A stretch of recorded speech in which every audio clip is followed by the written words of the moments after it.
See what that looks like. You never love to see a little bit of those Pokemon, and that's not really a great sign. Double Drip Cloak, that Recon Directive ability is super important at allowing you to draw cards as you work your way up to becoming a powerful Dragapult EX. Yeah, not quite as bad as some of the 3 or 4 count prizes that we have seen over the course of many, many streams, including, of course, Piper Lipine yesterday pricing for Gimme Goal, but 2 or 4 Drag Cloak, not really what you want to see. Prize cards are out, our players are ready, cards in hand, anticipation building, you can feel it in the air. These players are nervous, they're anxious, but they know what they want, and that is a World Championship title. We are all ready to get things kicked off.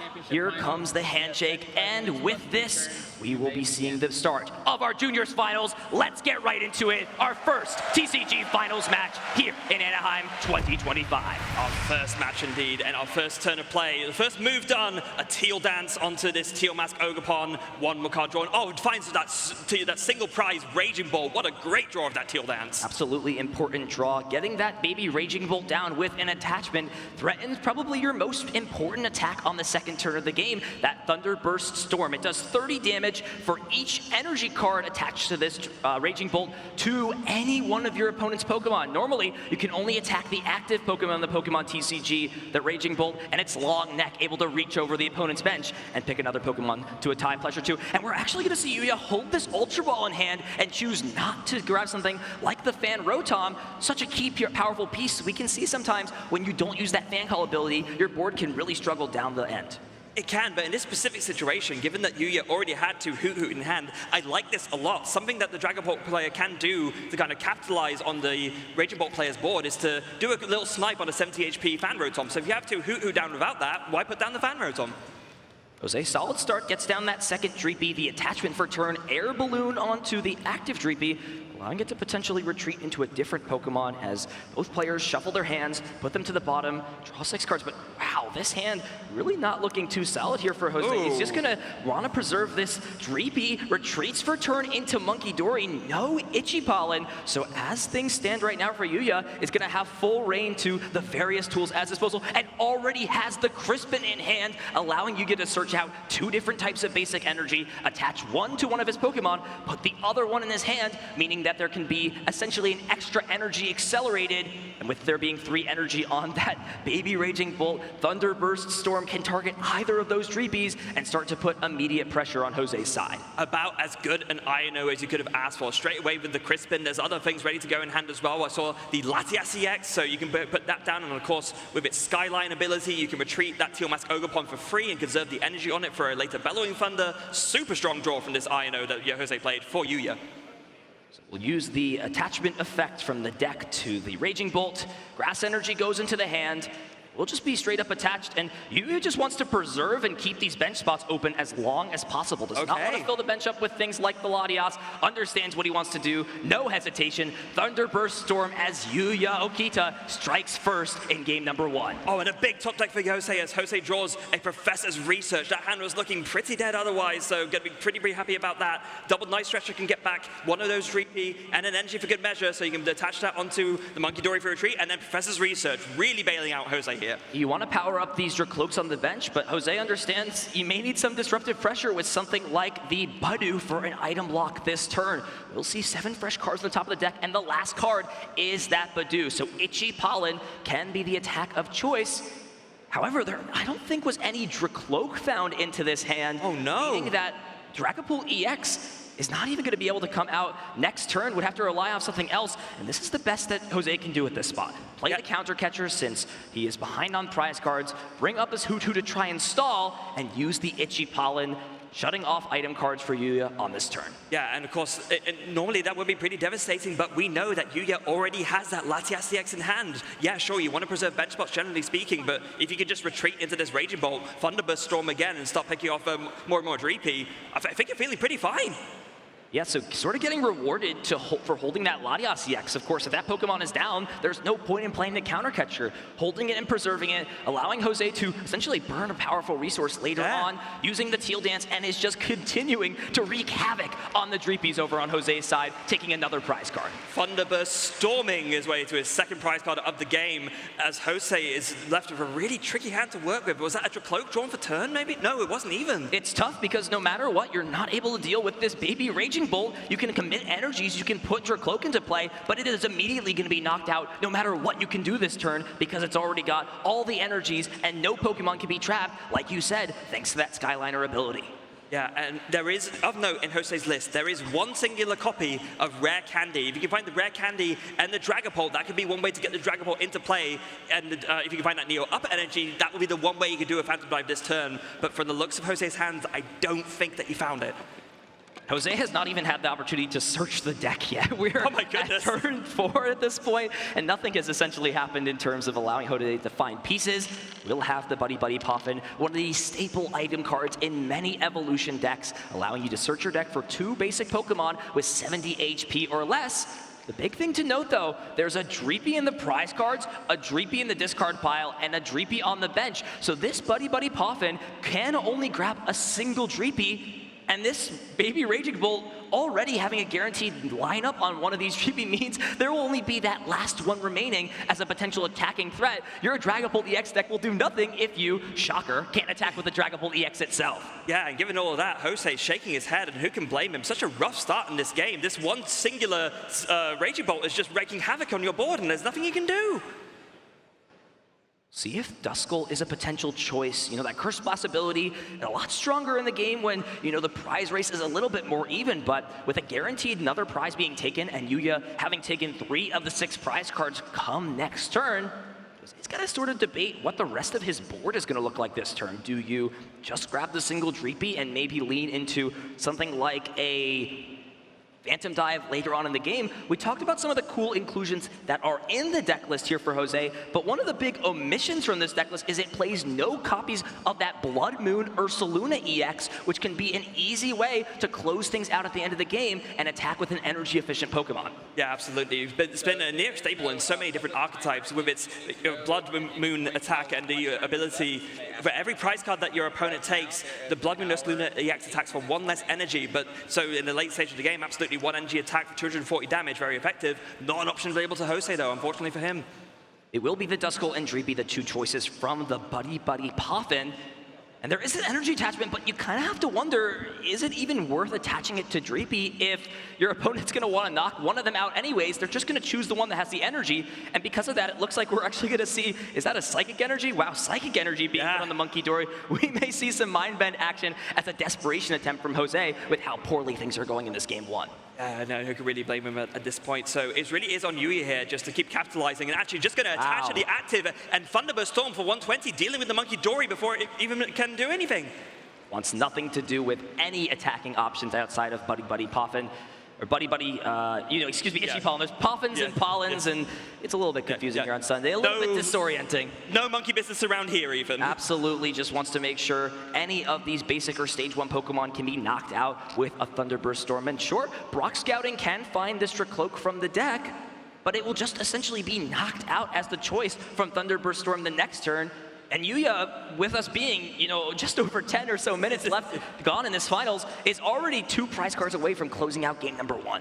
Just this Raging Ball wreaking absolute havoc and just really sitting uncontested. And this is the power of that single prize Raging Ball. It's something that if you just aren't able to deal with, you just keep letting it do these bench sniping attacks. You control your opponent's board and you can't evolve up into your Dragapult. And if you can't evolve up into your Dragapult, you're not controlling your opponent's board and your whole deck shuts down. Does have Ultra Ball, so this is the bare minimum Jose really needed to find this turn to stay in the game. 2 Dracloak, meaning that even if one of them are knocked out thanks to the Thunderburst Storm on Yuya's side, Dragapult EX can finally come into play and start providing some sort of attacking threat, and more importantly, deal with this Raging Bolt in the active spot. Yeah, going to be some big recon directives coming up. Of course, that really strong ability in the Dracloak. What you want to put each Dracloak you have out, you can look at the top 2 cards of your deck, and then you put one into your hand, the other one goes in the bottom. It's going to be some big recon directives these next few turns. Really not what you want to see if you're Jose. You already have the energy attachment for turn. You're going to be left with just 2 cards in hand. None of them a supporter, none of them a way to draw more cards, and it's just going to be the attachment, Itchy Pollen, but this is, again, is the situation where Yuya was going to knock out one of these Recloak regardless, and now we'll just choose your energy attachment. You're essentially just sending it to the discard pile over on Jose's side.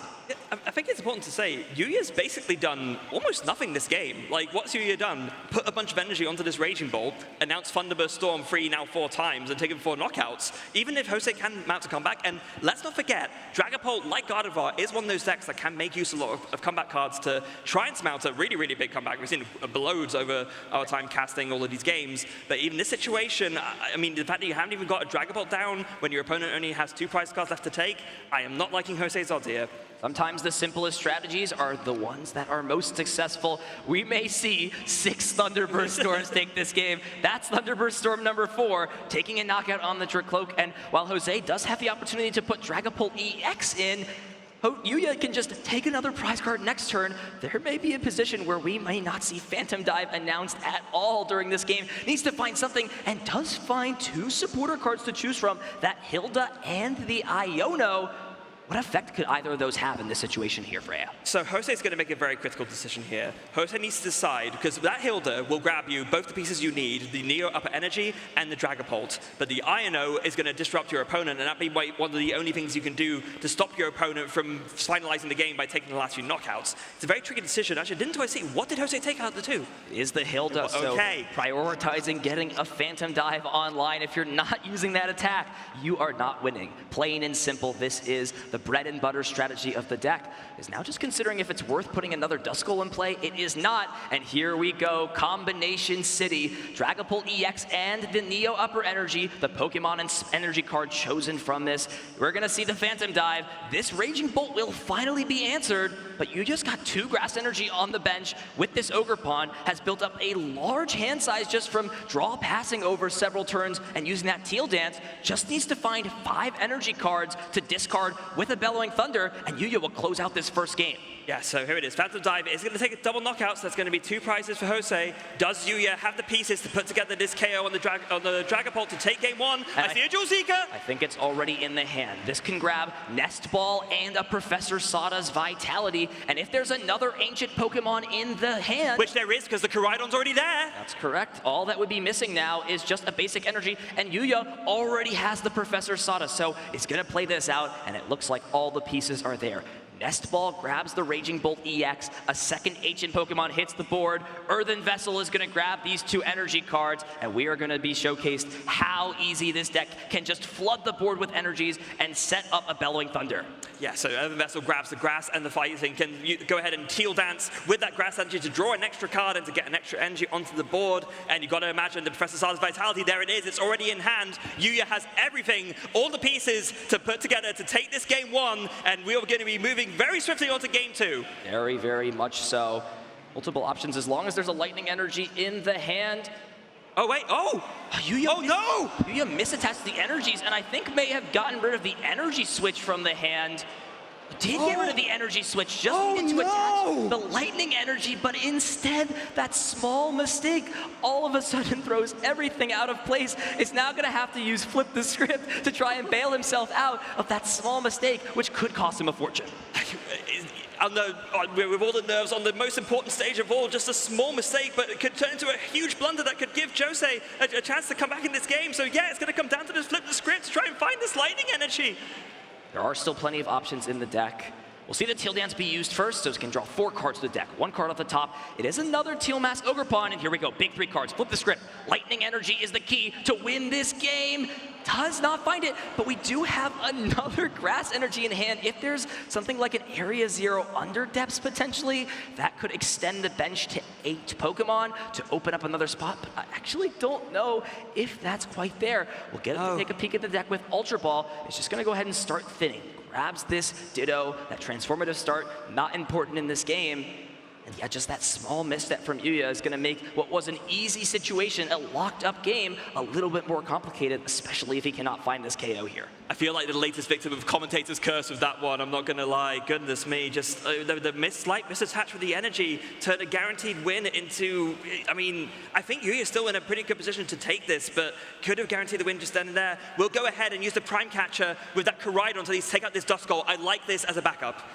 Yeah, we'll make sure that no more Cursed Blast abilities can be used since Yuya does go down to 1 prize card, and Jose does not have any bait and draw support currently in the hand. We'll see the top deck for turn, and that's a big one to find. Finds the Iono. That in combination with a disruptive effect and potentially smartly avoiding a knockout. That's really a big question. If Jose has the option to, should he maybe prolong taking a prize card here so he can maybe avoid that flip the script ability? Yeah, I think actually that's why this is one of the really important skills in the Pokemon trading card game. If you do make a mistake, trying your best to play back around it to recover, and this is actually quite wise, bring up the Koraidon, because you can't really play around not knocking it out as easily if you're Jose. It forces Jose to have a gust to not trigger the flip the script. You can see how one small mistake in the Pokemon TCG can just spiral out of control. And good thing Yuya played that Prime Catcher last turn, because there is the Genesect with the tool card. That Ace Nullifier really not going to have a lot of impact this turn. I think things are pretty straightforward for Jose. No other options in the hand.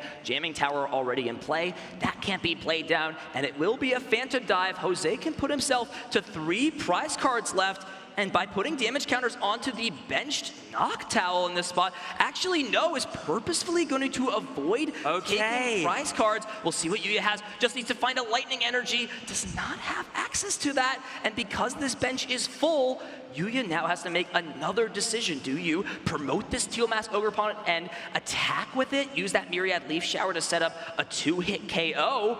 Or do you maybe try and, ring around the rosy a little bit and put another Pokemon up that can hopefully either A, be knocked out to trigger that flip the script, or some other option? I like a third option. You bring up this Rage Bolt EX, burst, roar, discard your hand and draw 6 cards. Sometimes the best way to end is not by dealing damage, but setting yourself up for success the following turn. And now Jose is put in another tough situation. We'll need to potentially find another way to disrupt the hand. There is a counter catcher off of this Recon Directive, but I'm not sure there's any supporter card, especially that Iono is really just debating which of these 2 cards, either the Arven or counter catcher. They are pretty similar in this effect. It now really just comes down to if Jose wants another item outside of that counter catcher in this spot. So, was there an Ino in a hand for Jose to disrupt the hand again? I don't see one. So yeah, just the counter catcher to try and make something of this. Gonna go ahead and bring up that Teal Mask Ogerpon, and then another Phantom Dive? And nothing you can do. Don't want to trigger that flip the script ability, but no matter what, Yuya is 1 knockout away, just short of taking the KO on the Teal Mask Ogerpon, meaning there are still more than enough energies on the board. Will knock out the Koraidon, actually, so flip the script is a potential option, but Yuya still just needs a single Lightning Energy. Will he find it this time? And Boss's orders! Doesn't even need the Lightning Energy. Boss's orders, targets down the Badoo, it acts as a liability, and Yuya Okita, after a bit of a misstep, claws back and wins game number 1. And huge credit to Yuya there. I think it's so easy in that position. You made a bit of a blunder, get a little bit flustered and just throw the game from there. But after Yuya recognized the mistake, was able to play back from it, recognize I still have the advantage here, and still take the win. I think it's huge credit to Yuya for being able to come back from that potential, very flustering moment. Mindset is a big part of the Pokemon TCG, especially on a big stage like this where there is so much pressure. Like you mentioned, credit to Yuya for staying locked in and figuring things out. But it was the Thunderburst Storm show. Raging Bolt showed why it is so strong. Not just the EX, but this baby Raging Bolt. Thunderburst Storm after Thunderburst Storm, just consistently applying pressure to Dreepy. And with there being a little bit of that prizing issue, the 1-2 line in the prizes, it was just a little bit too little, too late for Jose to finally get Phantom Dive up and running. Even though there was a bit of a misstep from Yuya, he misattached the energy cards, got rid of this energy switch. He was still able to claw back after he did what he thought was game on this turn. Yeah, so putting down the jamming tower, and then very wisely in this sort of recovery play, playing this Prime Catcher to bring up the Dust Skull. Definitely the best thing to target here, because you don't want your opponent to have access to Curse Blast to really have a big chance of a comeback, and then just Boss's orders to bring up the Badoo for the last prize of the game. So Shuffling up for our second game, Jose, many would consider the favorite going into this just with his long list and resume and knows this Raging Bolt deck so well. He's got to be asking himself, Frey, a question that many players are at this point too. How can he adjust into this game 2 and try and force us into a game 3? Set up more Dreepy, don't prize a big part of your Dragapult line would be a good start. Not prizing cards is a valuable skill in the Pokemon TCG. It really is. If you just believe you don't prize any important pieces, or if you just never check that they're there, it's almost as if, they're not prized if you really think about it. That's definitely how it works. We'll see what the decision is here from Jose. If he wants to go first, we'll go ahead and go second in game number 2. So both players, it seems, very set on their opening strategies. Going first with Yuya's Raging Bolt deck, and Jose valuing the plethora of options he has on that first turn going second. Yeah, I guess as well, if you're Jose, you don't want to be in a situation where you go first, don't open with a supporter, and then your one lone Dreepy or something can be KO'd with something like a Fan Rotom. That's definitely not a situation you want to be in. And if you're forced your opponent to go first, then they can't attack, and you're more likely to be able to set up by virtue of being able to use a supporter to find Buddy Pop in. Always a scary situation for sure. You've got to be noting of that here. So players will set up, both players having a basic Pokemon and prize cards coming out. Once again, Yuya will start things off. The fist bump is here. And ladies and gentlemen, we are going into game number 2 here at the World Championships. Game number 2, Yuya going first. You've got to be feeling confident here. You know that you are able to play through a mistake, and you are only one game away from becoming world champion in the juniors division. And I see a Fan Rotom. I think that was the one card off of the Teal Dance. Not a bad one at all. Regardless, plenty of basic Pokemon at Yuya's disposal. Already has the Teal Mask Ogerpon in play. The Fan Rotom already down. And now the question again, we saw how important it was for Yuya to get not only the Baby Raging Bolt down on turn 1, but attach that energy card from hand. If he has that yet again, these Dreepies are not going to be safe, and they are not going to be having a good time. No, they absolutely aren't. And so it's going to be absolutely vital if you can to, just like in game 1, get this Raging Bolt down, get an energy on it, and just threaten that Thunderburst Storm as soon as possible. And unlike in game 1, is able to make use of that Fan Call. What does Fan Call do, Ethan? To search out some Pokemon, colorless at that, and 100 HP or less, and can still grab out evolution Pokemon. Noctowl, very conveniently, and I'm sure purposefully, having exactly 100 HP will be the 3 choices from that ability. And now the second question becomes bench management and energy management. Yuya's definitely going to put these 2 Hoot-Hoots down. That will be no surprise. But is it worth, locking yourself out of the bench spaces for the time being? You want to put this energy, and Yuya does have the fighting energy in hand. It seems small and insignificant, but down the line, it really is going to matter when a Thunderburst Storm for 90 is just so impactful in the second turn of the game. Absolutely is. These Dreepy have 70 HP, so if you can get an energy down on the first turn, then on the second turn, either with a Crispin or a Professor Sada's Vitality, you can get 2 more energy onto this Raging Bolt, and then Thunderburst Storm is doing that devastating 90 damage snipe that we saw Yuya basically carry him all through the first game. And deciding to preemptively retreat that Teal Mask Ogerpon, of course, is always an option to retreat in the Pokemon TCG, but just wants to make sure that Pokemon EX with 210 HP does not take the 10 damage from the Itchy Pollen. It sounds insignificant, but it does put you in exact math range for a Phantom Dive down the line. Would be a little bit more happy if this Raging Bolt in the active spot takes the small little tickles that come out from Itchy Pollen. Yeah, so often we see that Phantom Dive maths works out really nicely. If you hit something in the active, you hit a bunch of 200 HP, 2 prizes. Oh my goodness, the prizes again! Jose, you didn't take our advice! For Cloak, you need to direct yourself to the main stage here. You cannot be in the prize cards. That is not a happy home if you are a fan of Jose Cruz. Does also prize the Monkey Dory. It's not an important card in this matchup, but you always got to keep note of what pieces are available.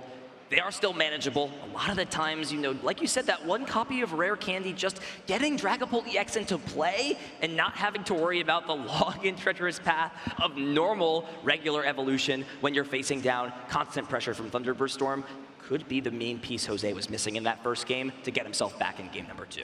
Yeah, and in this game, Jose is starting off nicely with an Arven, so we'll be able to get some Dreepy down quite nicely. Is already leading with the Budu, so we know that this turn is going to end on an Itchy Pollen, which is going to put Yuya in the back foot a little bit. We do know, of course, that the Noctowl is already in hand from that Fan Call, so we'll be able to Dual Seeker for a Crispin to get all the energy onto this Raging Bolt and start doing some damage to Jose. All you can ask, getting Pokemon down, getting ready for evolution, and the energy attachments, on this turn at least, not really significant, since you put them on the Dreepy, it's just the choice from the Thunderbird Storm to be KO'd. Yes. Jose, I'm not sure, has that energy card right now, but that's okay. Usually they're important pieces.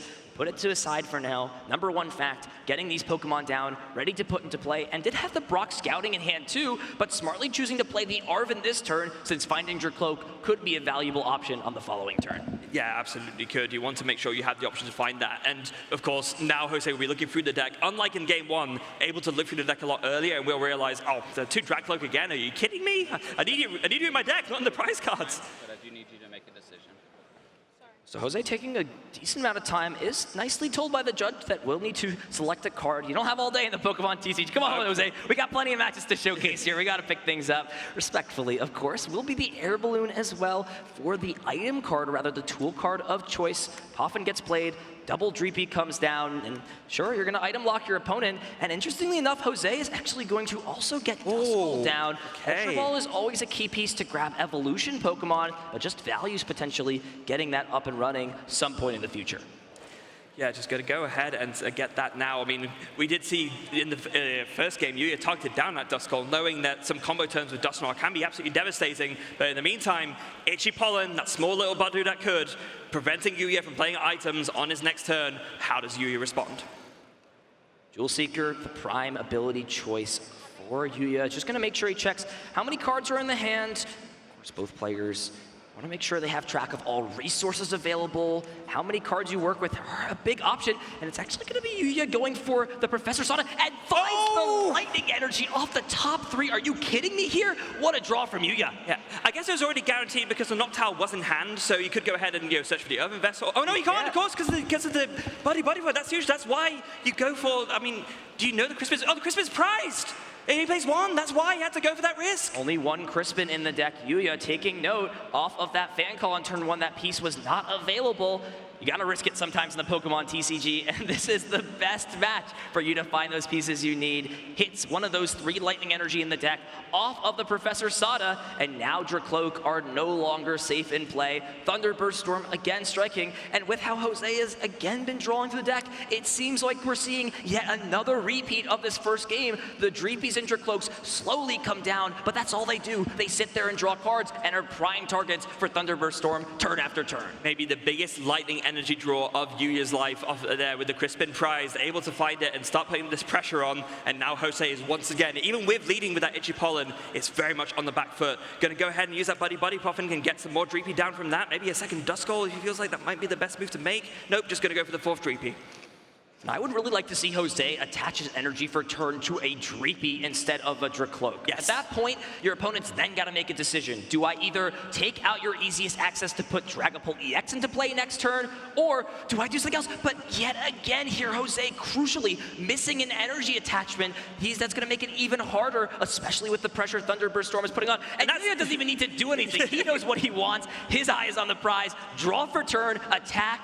Go, buddy. I've got everything I need here with my Raging Bolt. Is this the Thunderburst Storm World Championships to see here in the Junior Finals? It sure feels like it right now. We are in a treacherous storm for sure. Nobody is safe when the lightning sparks are all around. Hilda is the choice for turn, so if Jose does have that 1 copy of Rare Candy, could potentially put a Phantom Dive pressure on this turn, but yet again, will be just that single piece short. Instead, just going to find the Dracloak. Does now have the energy attachment for turn, but yet again, if you attack it to that Dracloak, it's just going to be the target to be KO'd. It will mean Dragapult EX at minimum can come down, and now Jose is going to make the play we talked about, attach the Dreepy, and present Yuya with that choice of which Pokemon he wants to knock out this. Also crucial to note, off of the Recon Directive did find that Neo Up energy, so in a worst case scenario, you have the energy attachment ready to go to power up your Phantom Dive. A really crucial find off the Recon Directive there. For the first time this set, the bench has become larger. Terra Pokemon are ready to show their immersive power. Area 0 under depths, thanks to there being a terrestrial Pokemon in play, means both players, if they have that type of Pokemon, can extend the bench up to 8 over the normal 5. This Raging Bolt deck wants to play as wide as possible. We'll start things off with a Teal Dance, still under item lock, so can't do anything else, and it's actually going to be Thunderbird Storm, and does target down the Pokemon on the bench with the energy. Like you said though, Freya, Neo Upper Energy could potentially be the savior in this second game. Yeah, it could. Having said that, I think I still like Yuya targeting down the Streepy, because you want to target down the energy on the field, and you don't necessarily mind 1 or 2 Dragapults being evolved up, because then of course you come in with your big bad Raging Bolt EX, and you take a 1-hit knockout with Bellowing Thunder. See both Recon Directives be used. This combo may be online.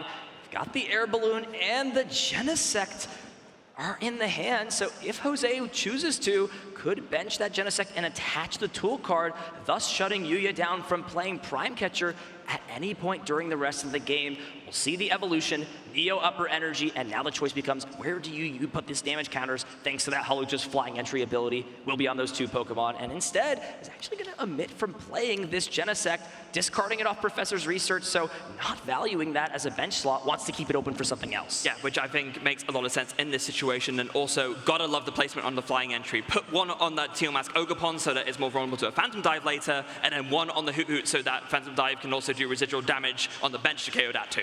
Importantly, does evolve that Dusclops, or excuse me, from the Duskull into the Dusclops. Did discard Dusknoir from that Professor's Research, so we'll need to play something like Night Stretcher down the line to get that Pokemon back if he so chooses to. But yeah, it's just the lack of energy attachments early on in this game means Jose just doesn't feel comfortable with this hand size Yuya has slowly been accumulating for attacking with this Dragapult EX, since there's no way to accelerate the energies, and back-to-back Phantom Dives just cannot be used. And honestly, if I'm Yuya here, I'm thinking, I want to Thunderburst Storm again, but I think I want to target this Dusclops. This feels like the most threatening thing right now. I could put together a combo to make some kind of comeback. If you target this down, you are then just 1-2 prize knockout from winning the game with a Bellowing Thunder. So I think that Dusclops is really important to target right now. It's tough, right? You put yourself to 2 prize cards, and I guess at that point, you don't care about back-to-back Dragapult EX attacks. So no, exactly. Jose is just going to put himself in range where the same situation he was fearing is just going to be part of the game. I like the play. Yuya Okita is now just 2 prize cards away from becoming a world champion.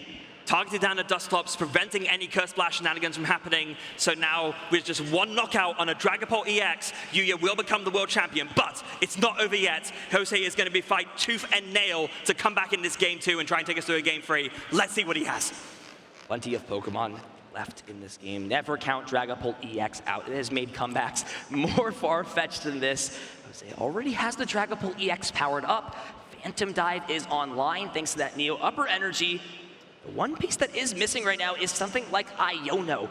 Hand disrupting Yuya while potentially taking out multiple Hoot Hoot this turn, or even something like the Raging Bolt in the active spot, getting rid of those 3 energy cards, maybe the needed combination piece, but I'm not sure Iono is there, and you can see Yuya has again amassed a massive hand, and this is a combo deck, this Raging Bolt deck. You give it tons of cards to work with, it's gonna put something together that you're not gonna like. Yeah, and not only that, of course, we did say in the last turn, Jose opted to discard that Genesect and isn't getting back with his Night Stretcher, so Prime Catcher is still an option for Yuya to try and steal out this game with a Professor Sada's Vitality and Prime Catcher on this Dragapult. It's just gonna use Professor's Research. Yuya's gotta be breathing a sigh of relief. He gets to keep his large hand size as Jose draws 7 cards.